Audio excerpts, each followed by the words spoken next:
Jai, Shri Ramachandra ki Jai, Sitaram ki Jai. Oh, so I wasn't thinking about speaking.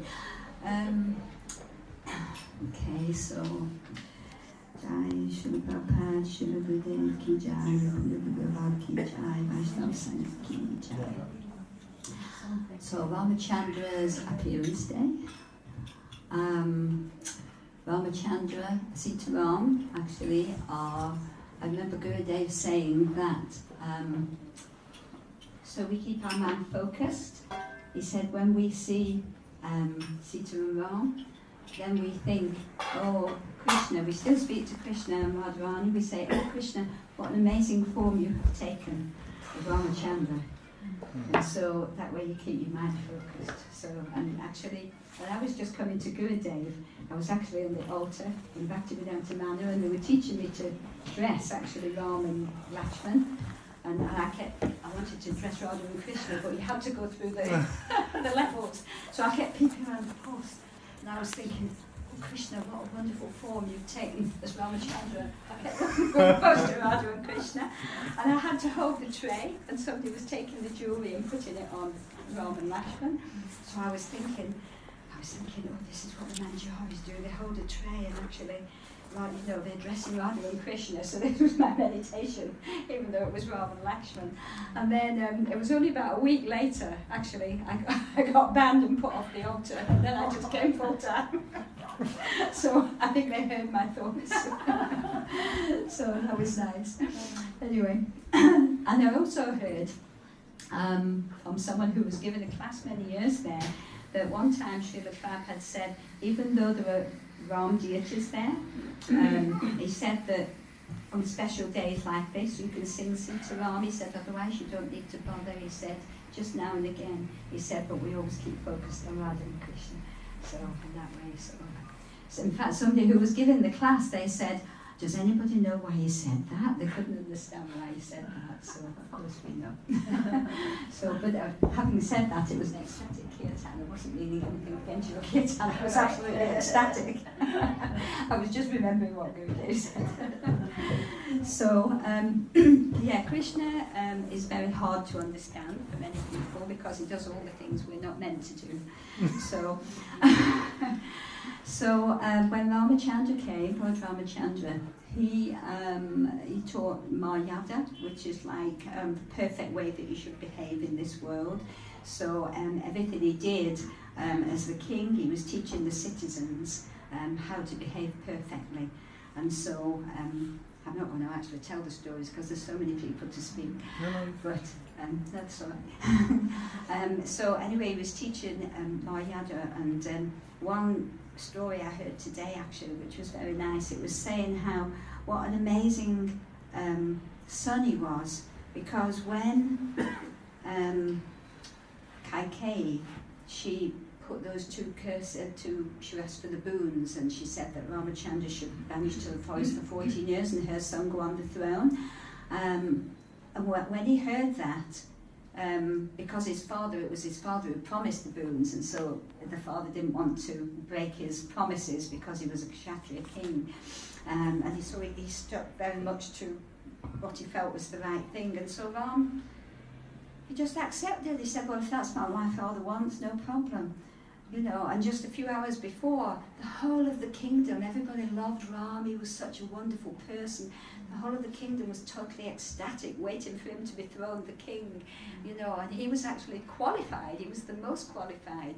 And they decorated the whole town, and everybody was joyous. And then all of a sudden, boom, this thing. And he was completely unfazed. He just accepted, well, that's what my father says, no problem. And he just went off to the forest for 14 years. So, it was just an amazing example, actually, of how, following the parents and the whole system, he didn't want to tell the lies. And of course, Gurudev told this amazing thing, which was very heartbreaking, actually, how Kaikeyi, when she was young, and when Ram was young, should I say, she actually loved Ram more than she loved her own son. And so one day she was playing with him, and he said, Jagatam was reminding me, got hold of her chin, like little children do. And he said, oh, I want you to do something. When I'm older, I want you to promise me that you will do something. And so she said, oh, anything.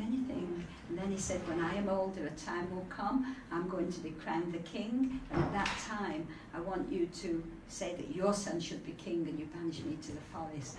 She was completely shocked. She just passed out. She said, I can't do. You know, and he said, no, you have to do. So at that time, he made her promise. And then later on, I don't think she actually remembered when it happened. She was covered by Yogamaya, so the Leela could come. So at that time, everybody in the kingdom, they completely disliked her. Her reputation was gone. Even her own son, he rejected her as a mother.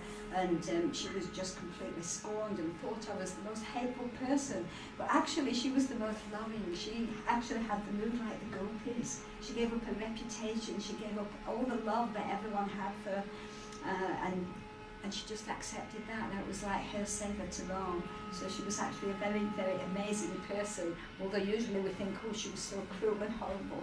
But actually, Gurudev told that story that actually she was so deeply absorbed actually in Ram and so surrendered. So that's all I'm going to say. Jai Ramachandra ki jai, Sitaram ki jai.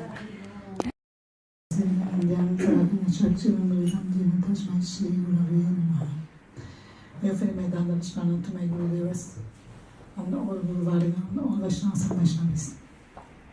Then, very important today we celebrate this Rama Navami. The Lord incarnates in this world and perform his sweet pastimes. Not everybody to understand the reasons the Lord do his pastimes, but the Lord always perform his desires, and by the help of Yogamaya, he's distributing his pastimes to attract the living entities to him, and then hearing and glorifying his pastimes is an opportunity we have to improve our spiritual life. This is a mercy of our Guru Varga that we have the opportunity to participate of this festival. This is their mercy for us, and then we are here. And so she said, Lord Ramachandra performed his sweet pastime of Maryada Purushottam avatar. The history of the pastimes of Lord Ramachandra are very sad pastimes. Because Lakshman also was suffering so much by his love for Lord Ramachandra. He was as the younger brother, he was never denying his orders, and then in a few times he has suffered too much because to obey Lord Ramachandra. I was reading about today, some Harikatha also he said when Dasarat Maharaj, he already has about 360 prominent wives, and then he went to this place of Kaikeyi place, I don't know the name of the place, his place, that kingdom, and then the king, Kaikeyi was serving Dasarat very nicely she was serving, and then Dasarat Maharaj, then he was attracted to her. And then he said to the king when he was going, I want you to give me something. And then, well, okay, of course, what do you want? I want your daughter. I want to marry her. And then he said, oh, no, I don't give my daughter to you, because I want the son of my daughter to be the king. And then he said, oh, no problem, I have no sons. Then no problem. If your daughter give me one son, sure will be the king. And then he gave her, he married her, and then after that, he by the blessings of Sun God, I think it was, Sun God gave blessings to him, and then he has these 4 sons from Kaikeyi, Bharat Maharaj, from Kausalya, Lord Ram, who was the first, was Lord Ram, and then Dasa, and then Bharat. And then Sumitra gave 2 sons, yes, Lakshman and Satruni. And then Lord Ramachandra, this is some like dilemma in the head of Dasaratha Maharaj, because but anyway, the pastimes of the Lord are like this. And then at last, when the time came, Bharat became as a king, because was a cause of too much suffering for him. This Ramayana gives some, for me, especially some very wonderful manifestations of love on the part of Bharat, for example. He completely rejected the glory to be a king. He was carrying the kingdom in the name of Lord and living in as Lord Ramachandra was living in the forest, out of the any commodities he accepted. He was living in austere living, meditating in the lotus feet of Lord Ram and serving him, taking care of the kingdom. Also, when he went to the forest, trying to convince Lord Ram to come and take care of the kingdom before he brought his sandals. And then at that time, Bharat was appealing, all mothers and guru and everybody, oh, please say to Lord Ram, to accept come back to the kingdom and take his position as a king. And then he was trying to convince everybody, but nobody was able to do, because Lord Ramachandra, he was following the Dharma perfectly, and then his father's orders he was keeping. It's just like his Dharma. And then finally they call Maharaj, Janak Maharaj. Was Janak Maharaj? It's very interesting, because Janak Maharaj they call him to give the last conclusion, of the situation. And then he started to explain about the Dharma and the how to follow the Dharma, how it's important to follow the Dharma. But in another side, he was glorifying the love of Dasaratha. How his love is completely wonderful, but he concluded one thing. He said, what is the love? What is the real love? The love means what you are trying to convince everybody, to convince Lord to come. But what are the desires of your love? What is this love means? If the person is happy, if the person is happy, then you do the things for the person to be happy, like or Krishna consciousness Krishna consciousness is Anavilasita Sanyana, everybody knows. And then in this state, we perform activities.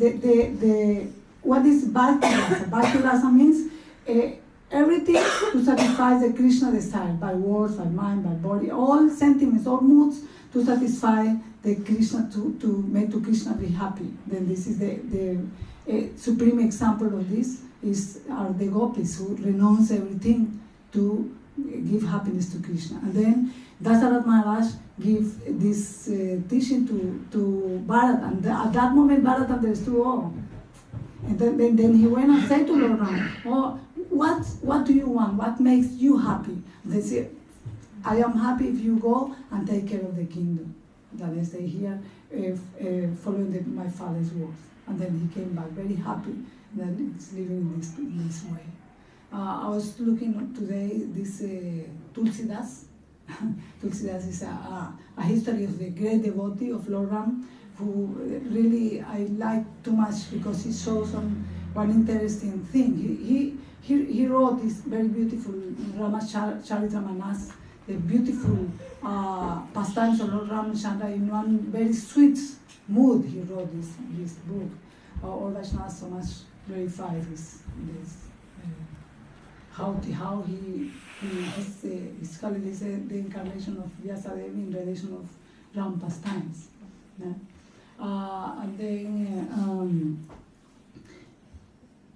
one very interesting thing in his life, Tulsidas, is how he, at one moment in his life, he developed that greed, that greed, which is the only thing who make one person to get the mercy of the Lord.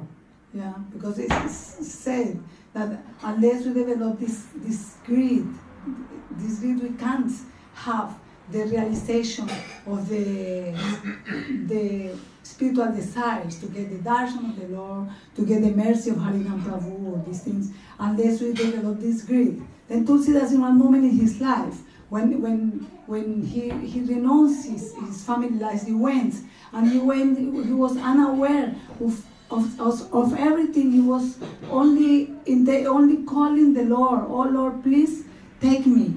Oh Lord, please, I only want your darshan, no other thing. And then in this way he went running, going here and there, unaware of the necessities of the body, of the thinking of external things, nothing. Only completely centered in this desire of have the mercy of the Lord. And then he got the mercy of the Lord.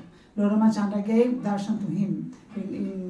In the past time of the history, how it was telling, he was completely like the ending his life, because he was not eating, no sleeping, right? And then one ghost was living in the tree gave to him one indication, say, okay, if you give me Ganga water, because I need this Ganga water to be free from this ghost body, I tell you how to get darshan of the Lord. And then he told, if you go and the places or the Ram Katha is going on, at that places the Lord Ram always come. Yeah? Because this is very important in our life. Every time when we hear or speak the glories of the Lord make his presence and our lives become purified.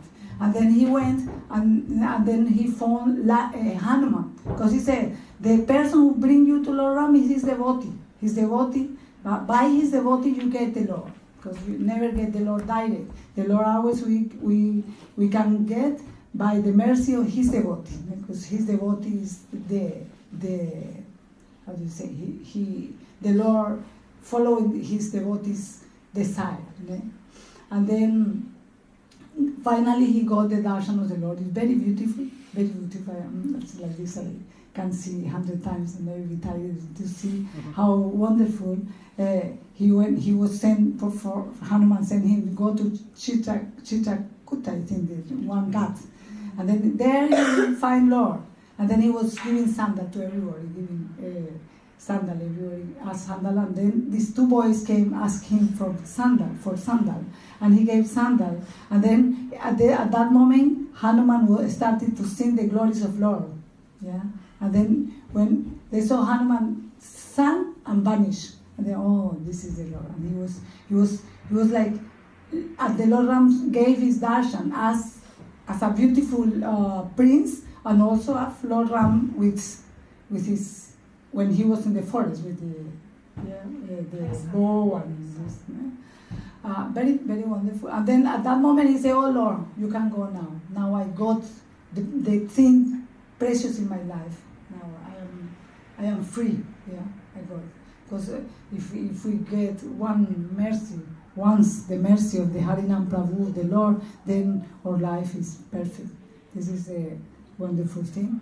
And then I hope that mercy of the Vaishnava, that greed, when they appear little in the heart, and then this desire, very strong desire to get the mercy of the Lord, be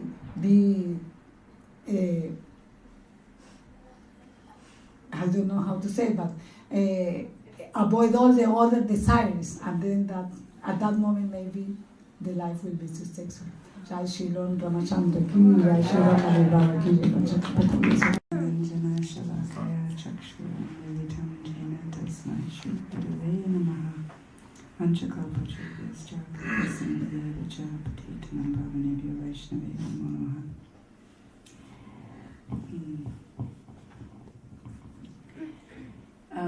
Chaitanya Prabhu, you only touched on that, the pastime of Ram giving Lakshman instructions to take Sita, but you didn't go into it because maybe it's too painful. Is it? Is that why you didn't go into it? It's too sad. But Gurudev spoke about it, it was the Harikatha that came through, and he actually spoke about it on Lord Nityananda's appearance day, because Lakshman is Nityananda, Balaram, and so that this is another pastime which expresses the same point that you're saying now, that the servant does anything for the Lord without any personal consideration. And, as Ram's younger brother, Lakshman had to follow whatever he ordered. And so he told Lakshman, after that whole pastime of the washerman in the town criticizing Lord Ramachandra for keeping Sita, and so Ramachandra wanted to banish her. So he told his brother, you take her out into the boat and take her to the forest and leave her there. And Lakshman, really, he couldn't believe what he just heard Ram say, and it just seemed impossible that he could do this. But he had to do it because it was his older brother's order.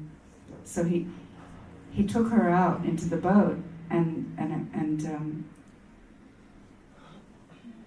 he didn't tell her initially. He just said, we're going to go to the forest and you can distribute charity to the sages there, and then the next day we'll come back.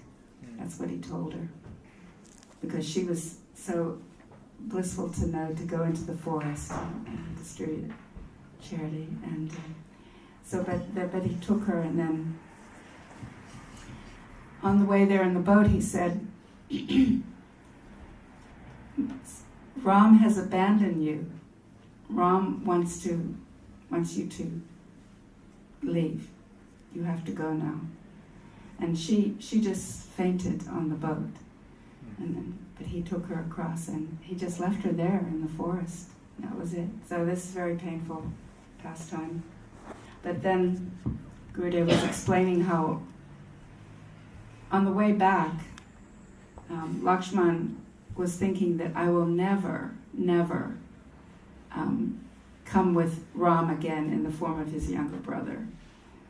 I will, to serve, I will come as the older brother. So then next incarnation he came as Balaram, the older brother. Still he did, He actually told Ram that, didn't he? Did he? Said in the Said text, that. I will not come as your younger brother. Yes. He told him. Okay. And so so then he just came as the older brother. Yeah. And he told Krishna what to do sometimes and chastised Krishna. So, but still, that was all for the pleasure of Krishna, wasn't it? So, but then, maybe some of you know that Premananda Prabhu, he's writing the biography of Srila Gurudev. So, in one chapter, he describes where Gurudev, before he came to his spiritual master, he had a vision or dream of Ram and Lakshman coming to him, because he was a Ram Bhakta. So he saw Ram and Lakshman, and they said to him, we are really Gaurnitai, we are really Gauranga and Nityananda, and we live in Navadvip, and so you should give up everything and come to Navadvip. And so at that time, Gurudev didn't know who Gaurnitai were and didn't know Navadvip, and so he didn't do anything about it. And a few days later, he had another dream of a very beautiful town which is on the banks of the Ganga. So, and then so then later he understood everything by mercy of Gurudev and Prabhupada. So Gurudev ki jai. Not really able to speak My mind goes completely blank, and it's quite an affliction. But as I was leaving my house earlier, I just thought, I'll be asked to speak. What will I do? So I ran to my computer and I just printed out a little snippet, a little story from the Ram Leela. So this happened after Lord Ramchandra had returned to Ayodhya from exile. With great honour, he was appointed as king. After becoming king, he gave a standing order to Lakshman to check if there was any hungry man at the door before taking meals. So one day Lakshman told Sri Ramchandra that he had just made a call to check and nobody was hungry. Lord Ramchandra asked him to go again and make a loud call to check if there was anyone remaining who was still hungry. So obeying the order of Lord Ramchandra, Lakshman went outside again and made a loud call. He did not see any men, but he saw a dog weeping there. Lakshman went back inside and told Lord Ramchandra that there was no one outside but a weeping dog. The Lord called for the dog. The Supreme Lord is the knower of all languages, so he asked the dog, "Why are you crying?" The dog replied, "One Brahmin has beaten me with a stick." The Lord called for that Brahmin and asked whether the dog was telling the truth. The Brahmin replied, "Yes, that dog was sleeping on my path. That is why I beat him. These dogs sleep anywhere and everywhere. They should be beaten with a stick." Lord Ramchandra understood that the Brahmin was at fault, but what can you say to a Brahmin? So he asked the dog, "This Brahmin beat you with a stick. Now, what do you want?" The dog replied, "My lord, let him become a mat in charge." That's in charge of the temple, you know. Let him become a mat in charge. On hearing the dog's reply, the Lord smiled and asked the dog, "This Brahmin beat you with a stick and you want him to be appointed as a mat in charge. He will get lots of service and many disciples but by becoming a mat in charge. What benefit will you get by this?" Then the dog replied, "I was also a mat in charge in a previous life. I did a wrong deed and as a result I am now in the body of a dog and being beaten with sticks by everyone. If he becomes a mat in charge, he will then become a dog and he will be beaten with sticks. In this way his punishment will be complete. So that is why there is a big risk in becoming a mat in charge." I always remember Gurudev saying that, you know, you think I'm a big man with all disciples and everyone, but actually I am everyone's servant. You know, this is the correct way of being. So I thought that was just a nice little story to tag on the end. Anyone? Yes, please. Quite a long time ago, and it was in Navadvip, and that year there was so many people came. There was about 22,000 people, Gurudev said, and he was sitting on the stage. It was when we were still at Devananda Gaudiya mat, and he was sitting on the stage, and he was actually lying back like this, and it was just so comfortable, you know. And I was sort of looking off the balcony, and apparently somebody asked him, "How on earth do you manage 22,000 people?" And he said, "Oh, I just throw my hands in the air and I have Lord Nityananda," he said. So I wasn't the man in charge.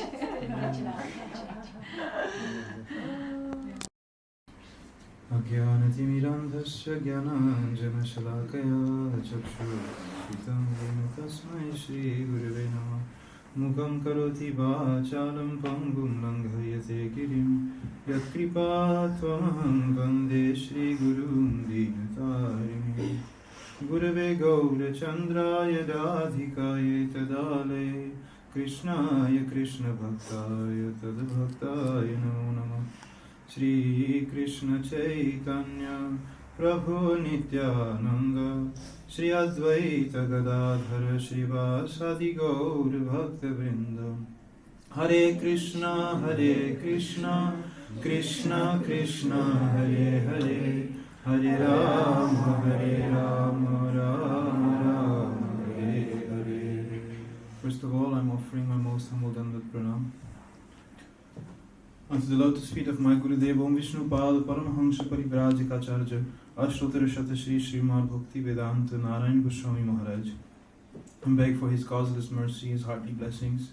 Thereafter, the entire Rupanuga Gauri Guru Varga, all Vaishnavas and Vaishnavis Dandavat Pranam. So, we all have heard different angles already now and different points of Sri Ramchandra's pastimes. All the pastimes that we have available in this world of Lord Ramachandra have been given to us by Lord Shiva. Srila Gurudev explained that most of them that we have were spoken by Lord Shiva to Parvati, and then these conversations were recorded in Bhagavatam and repeated by Valmiki Rishi, by Tulsidas. Different versions of Ramayana are available, but mainly these are conversations of Lord Shiva speaking to Parvati, most of it. But then there is also the conversation between Garuda and Kakabhusundi. Kakabhusundi the crow and Garuda eagle. Eagle. What happened is Garuda, this is a pastime, when he was witnessing Lord Ramachandra's pastimes in this world as a small child, he got confused about Lord Ram actually being the Supreme Personality of Godhead. Don't remember exactly what happened, but he manifested a particular pastime which was, as a child, something broke or something, and he was crying and was looking for it like a small child. And Garuda, thinking, how can this person be God? You know, he's crying like a baby. This cannot be God. And so he went to Brahma. He also went to Shiva. Don't know which one first, but he went to them and spoke to them. Look, I have a problem. When I was witnessing Lord Ramachandra's pastimes as a child, and you know, we understand he is God, but he was crying because I don't remember what, but something happened, and I'm having doubt in my heart, which is very painful because I don't want to doubt him, but I am doubting him. We hear this also when we come very close to a Vaishnav, or with Sri Guru also, when we stay with him 24 hours, we see, is natural, that we start seeing shortcomings in the Vaishnavas, that we think, oh, they're mortal human beings, they're normal like me, they are not perfect, maybe he is not a pure devotee. This can come, this danger can come. And so, not only with the pure devotee, with God himself, Lord Ramachandra, this can also come. You become too familiar and you start thinking, oh, why is he crying? I mean, when Shiva was telling Parvati the pastime, when Parvati heard about Lord Shiva explaining that Ramachandra was there in the forest crying for Sita, she also got confused. How can this person be God? He's crying for Sita. So Garuda also had this doubt. He went to Brahma and Shiva, and they told him, okay, you should go to Kakabhusundi. Kakabhusundi will speak to you, Harikatha, and this will purify your heart, and then you will be saved. So Garuda set off. First of all, he had a doubt. To go to Kakabhusundi was a bit humiliating, because in the kingdom of birds, Garuda being the eagle, Kakabhusundi being a crow, it wasn't very comfortable for him to go and listen to a crow. He was the king of birds, and he had to listen to the lowest of birds. So Garuda was not very inspired to go. But yet, because he was instructed by Brahma and Shiva to go and listen from Kakabhusundi, he set off. He started flying towards, I don't remember which mountain it was that he was staying, to listen Ramachandra's pastimes, to hear about the pastimes of Lord Ramachandra from Kakabhusundi. While he was flying, he was coming closer and closer to the place where he was staying, and he started feeling in his heart just by coming closer to the place where Kakbusundi was staying, that the doubt in his heart was slowly going away. Just by coming nearer to that place where he was staying. He didn't actually hear Harikatha. Just coming closer to this holy place, he started feeling better. Just by leaving where he was before and coming close to this place. So true. Yeah. So true, isn't it? Yeah. So, and coming closer and closer, by the time he actually reached the place of Kakbusun, he was sitting there on top of the mountain speaking Harikatha to many other birds. His doubt was pigeons, all kinds of birds, butterflies. His doubt was pretty much removed already simply by being in the association of such saintly birds. And this pastime itself was already showing the strength of Sadhu Sangha. And not only Sadhu Sangha, but being in a place, in a holy dham. Just by being there, the doubts that are in the mind and the heart can already be removed. So when Garuda finally came there and sat down and heard Kakbusundi speaking, a crow speaking, such beautiful pastimes of Lord Ramachandra. And the fun is how they speak is really kind of, in a funny crows. Oh yeah, if you saw the movie, it is and so Garuda listening to this Harikatha, which was at first a bit uncomfortable, of course, but completely removed this doubt from his heart. So Srila Gurudev was explaining that what we have available for us now is this spoken by Shiva to Parvati and this conversation of Kakbusundi together with Garuda. These two are the main sources of the information, if you want to call it, of Ramachandra's pastimes in this world. And then the main authority is, of course, Valmiki, who presented to us Ramayana. We all hear this famous pastime of Ramachandra being a hunter in his previous life and chanting Mara Mara Mara, he became pure. Srila Gurudev was actually saying that there is no reference of this pastime in any of our scriptures. But he said there's no harm in accepting it because it's glorifying the holy name, so no problem. So we accept it, but it's not. Gurudev said it's found in one specific Ramayana, Bengali one, but he said we do not accept it as authoritative, the entire Ramayana, because there's other things in there. But there is no problem in accepting this pastime. But what we do accept is that what was happening with Valmiki, that he was out one time taking bath near the Ganga, and there were two birds sitting in a tree, a couple, and they were having a loving exchange.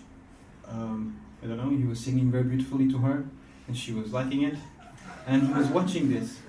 And one hunter came and shot down, I assume, the guy. Yep. And a very sad situation occurred. Broken heart, soap series situation.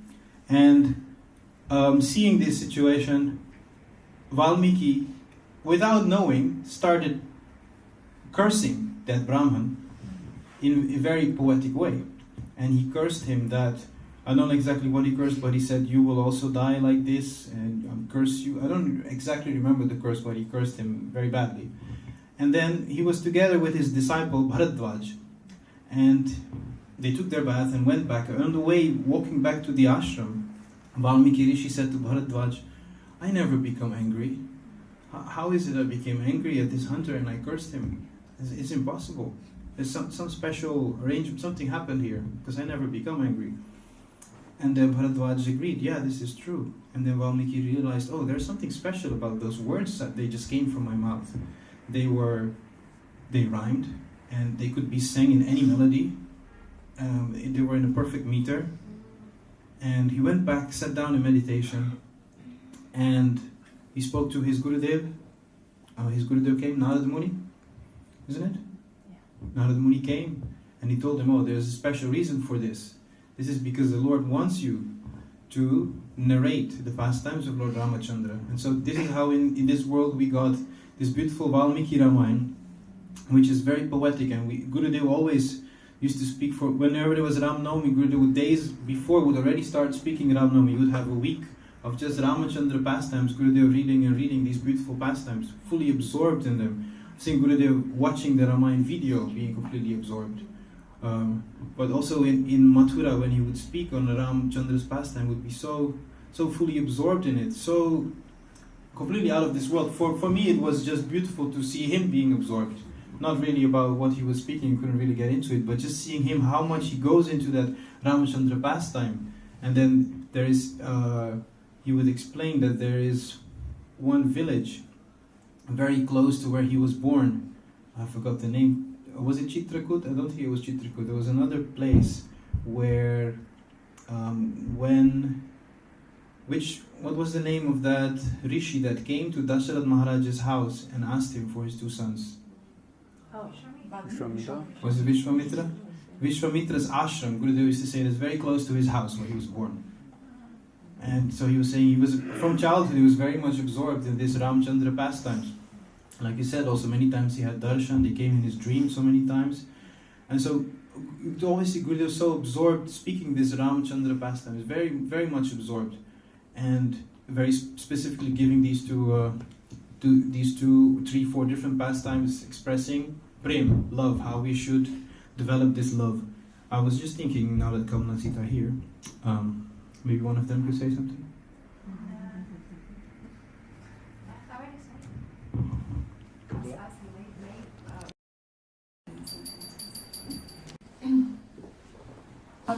I was like a dwarf looking up at the moon. I was trying to somehow understand these pastimes of Lord Ram, and they're so sad, aren't they?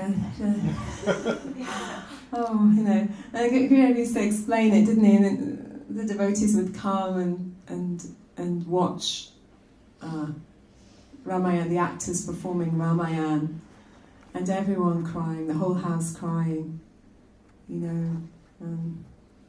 it's just so tragic, but then he used to say, but then the next day there would be more people coming, and there's this kind of bizarre relishment, isn't there? The devotees feel, and sometimes they liken it to hot sugarcane juice, isn't it? It's so delicious, you can't stop taking it, but it's at the same time it's like burning your tongue and your throat. Well, I was thinking hot chocolate. Sometimes I'm having a hot chocolate and I'm like, oh, it's too hot. I'm drinking it again, And also sometimes they liken it to something very chilly, isn't it? It's just and then have some more. So it's this kind of this separation is like some very deep sweetness is there internally, and these great Rasik Vaishnavas. I was reading, Gurudev was saying that these Rasik Vaishnavas are tasting this viraha, and they're able to perform unlimited service through these barbs. And I was asking Sita, what does that mean? Like, why? What service are they performing? And she was saying that because externally there's so many obstacles that come for the gopis also, that they can't meet with Krishna or the different points, but internally they can meet. There's no obstacles for meeting. So this meeting is so it's unlimited, and it's so relishable. It's continuous. The seva, this seva and amrit, this nectar of service is like unstoppable. It's boundless. So they're diving, if you like, in this ocean of praying, and just externally it looks like intense suffering. So, but internally they're relishing so much, and this is actually the way. This is it. This is our way. This is our path. Also, externally, no one can understand the Vaishnava. Internally, he's experiencing so many moods. so all of these pastimes of the Lord, especially you can see as the pastimes become more condensed and thick, if you like, when we go up through the stages from Aishwarya, from Narayan's pastimes through Dwaraka and Ram Leela and going up through Mathura and then Vrindavan, you can see like the thickness of separation is condensing as well. So you get to like a point of the gopis where their prema is so condensed and the viraha is so condensed as well. It's so intense, you know. And the top Gurudev was saying the topmost pinnacle of that is Navadvip Dham, which is the Svetadvip, which is the abode of viraha. That's what. So yeah, it's like going through this. Well, this is the way we go through to understand Krishna Lila. So my mind's kind of been boggling today, just like considering all these things and how they are. We're in this school, we're in this Viraha school, or the crying school, Govinda Maharaj used to say. It's not like a depressed school, which sometimes I think, oh yeah, I'm in the school. Actually, I'm just depressed. I'm thinking about myself. But it's not actually about that. It's actually when you know you seeing the beauty, isn't it? When you see the beauty of Gurudev and the Vaishnavas, how merciful they are, and your heart's melting for them. And externally, you know, someone's saying, "What's the matter?" But actually, you feel okay, isn't it? So we get a little taste from them, and mercifully. They're leading us, aren't they, deeper and deeper. One time I was in Holland and Gurudev was speaking about Gopi Bhav and all of these moods of separation, and he stopped laughing. And he said, all the suffering in this universe is like one tear of a gopi. And then he laughed and he said, who will follow me? He said. Who will follow me? I will take you through so much suffering. I thought it's not a great advert, but we're all hooked, aren't we? We're all following. But Gurudev laughing. I remember thinking, why is he laughing?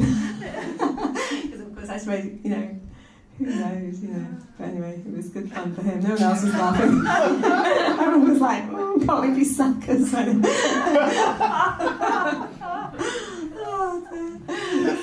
but this is highest extent of praying, this gopi praying.